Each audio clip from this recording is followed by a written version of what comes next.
In 2023, Audeze released the best sounding gaming headset on the market, the Audeze Maxwell. Since then, Sony bought Audeze and utilized their planar magnetic driver technology to create the Sony Pulse Elite. But unlike the Maxwell that launched for $330, I bought the Pulse Elite for its $150 launch price. So is the Sony Pulse Elite the new best gaming headset on the market and the best value headset on the market as well? Let's find out. And if you're interested in picking this up, I've got a link to it in the description, and I've tagged this product as well. And unlike a lot of other reviews of this product, I'm not sponsored by Sony. I wasn't sent this device for free to say good things about it. I wasn't paid either. Bought this with my own money. The Sony Pulse Elite is a wireless gaming headset that was made specifically for the PS5, but it works on PC and Mac as well. Apparently PlayStation Portal too, but I don't have one of those. This headset uses 2.4 GHz wireless connectivity with the PlayStation Link USB dongle, and it even has simultaneous Bluetooth audio, unlike the Maxwell.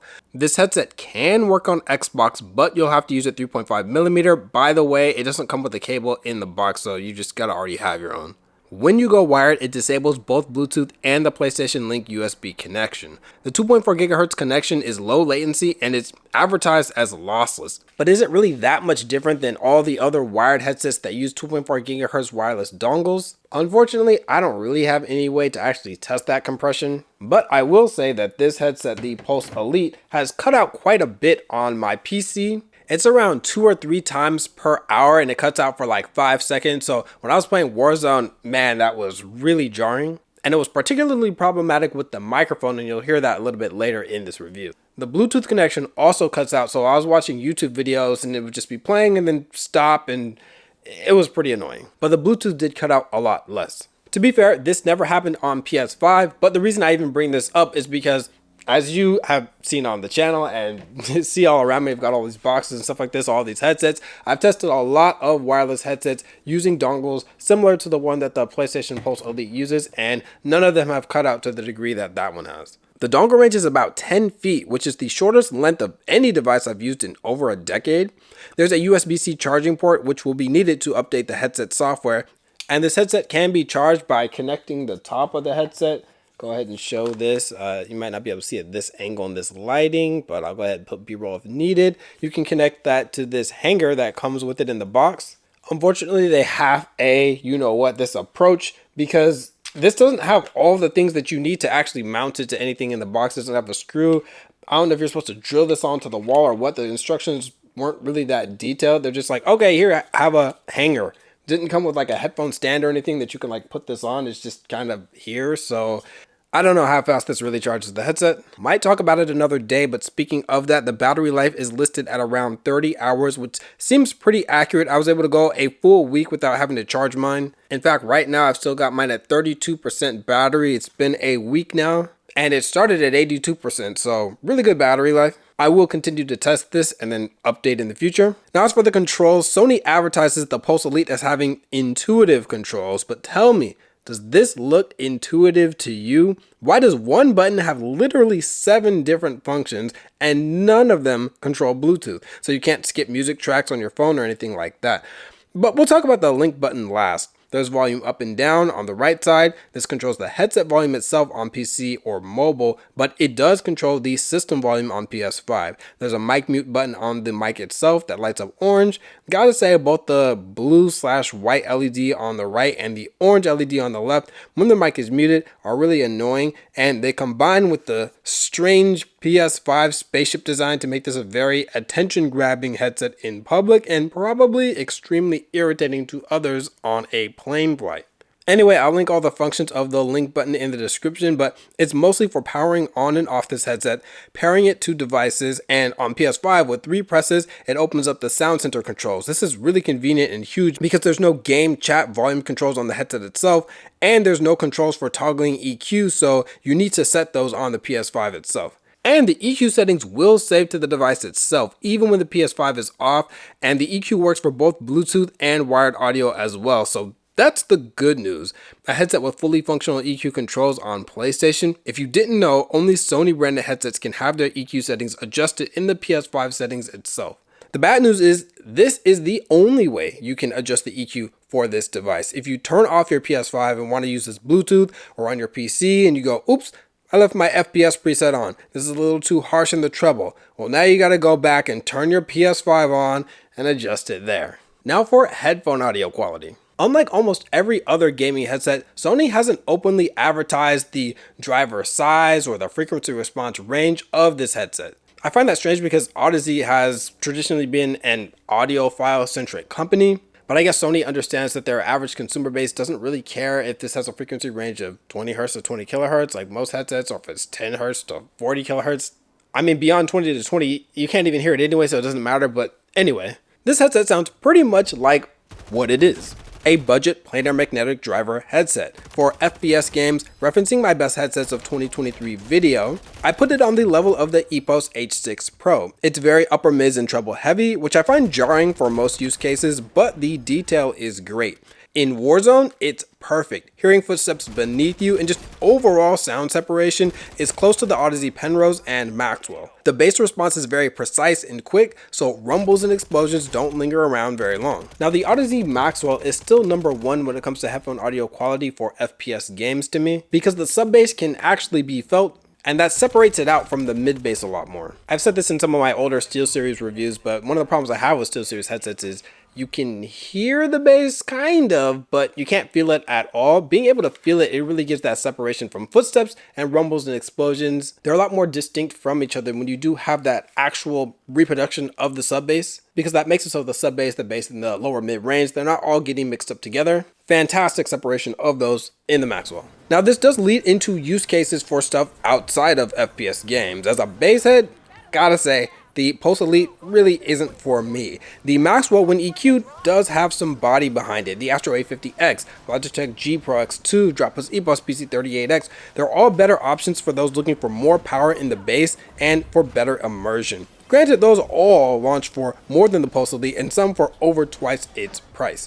Now, EQ absolutely helps the Pulse Elite, and you can make your own curves or just use some of the stock presets that Sony gives you, but that boom and thump is just never going to be there. The Pulse Elite has what I like to call implied bass. It gives you the information that bass is there, but you're not gonna feel it. So even in FPS games, effects like that EMP pulse in Warzone, or definitely bass heavy music, you're going to be missing out on a lot of impact. Overall, the Pulse Elite is still incredible for the price, and it's near the top for FPS games. However, for other use cases, I'd only recommend this to those who really don't like or don't care about strong bass and sub bass.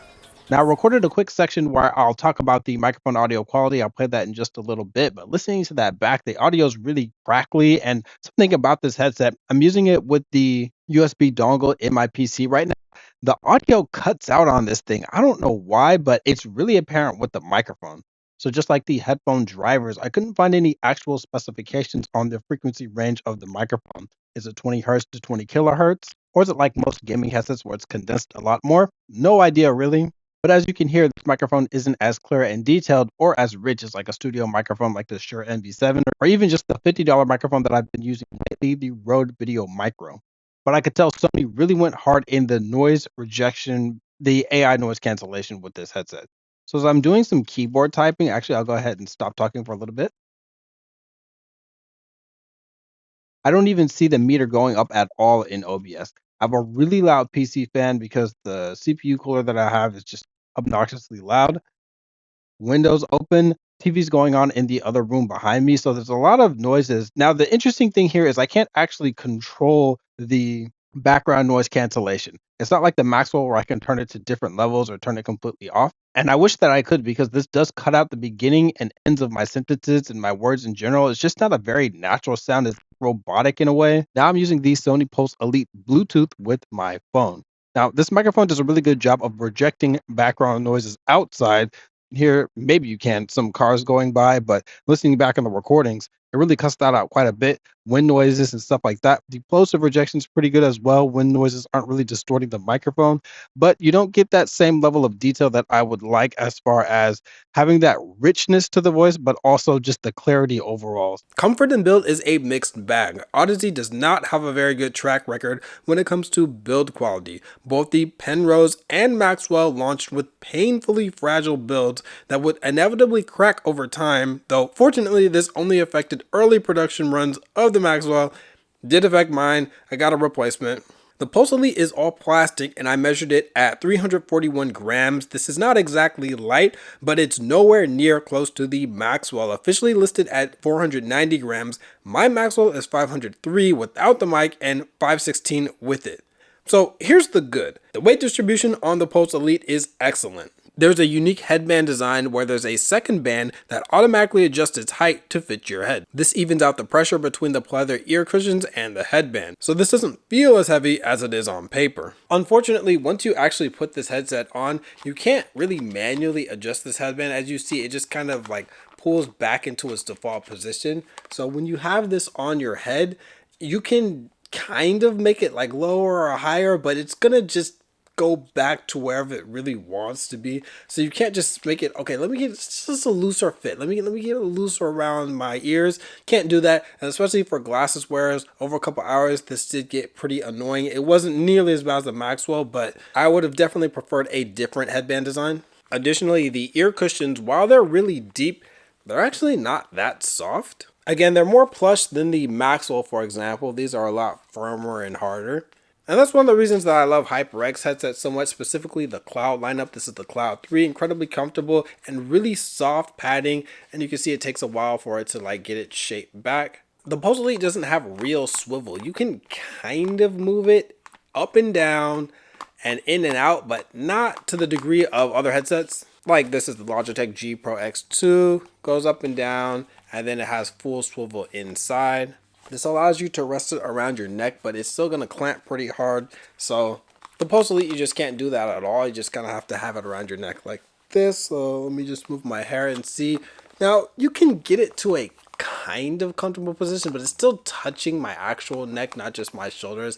I don't really like that. I feel like that this was kind of an avoidable issue if they didn't focus so much on the actual looks of it and they were like, if form followed function here, because this back part right here, it doesn't really need to protrude like that. And by doing so, it makes it so when you put this around your neck and just rest it on your shoulders, it is slightly uncomfortable. I think if you could max out this headband, this adjustment mechanism here, and just lock it like this, then it'd be better, but it kind of pulls back in. So I don't really like that. So yeah, these are decent. I'd give these maybe C+, B- in comfort. When it comes to build quality, something that I learned from Audeze is that you can never make snap judgments about the build quality of a device based on how it feels in the hand, how it feels on your head, if you feel any volatility points. Because I see one potential one here where there's this light gray and then this darker gray where these two parts of the headband meet.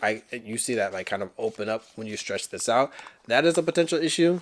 But even if you don't see anything glaring like that, it could snap. This is all plastic. The plastic is thin. It's not like necessarily brittle, and you don't really hear much creaking. So I will update you if anything happens to this device. If I don't make any videos talking about it, it's probably fine. All right, verdict. Do I recommend the Sony Pulse Elite? Well, I'm going to break this down into two groups. Group A is someone who wants a planar magnetic driver headset with great detail, simultaneous Bluetooth, and 2.4 GHz wireless connectivity, functioning EQ controls on PS5, $150 launch price. If that sounds like you, then definitely check out this headset. There's a link to it below, and I've also tagged the product. Now as for Group B, someone who wants more bass, something with softer ear cushions and a headset with more stable wireless connectivity, or people that stream. I still find the Astro A50X to be the best for console streamers. Price is pretty crazy though. The Drop Plus EPOS PC38X if you like bass, particularly with the velour pads. The sock pads, not really that crazy bass, but the velour pads actually, they hit. And the HyperX Cloud 3 if comfort is your #1 priority. Sony basically bought Audeze in order to make this headset. And so far, it seems like it was worth it.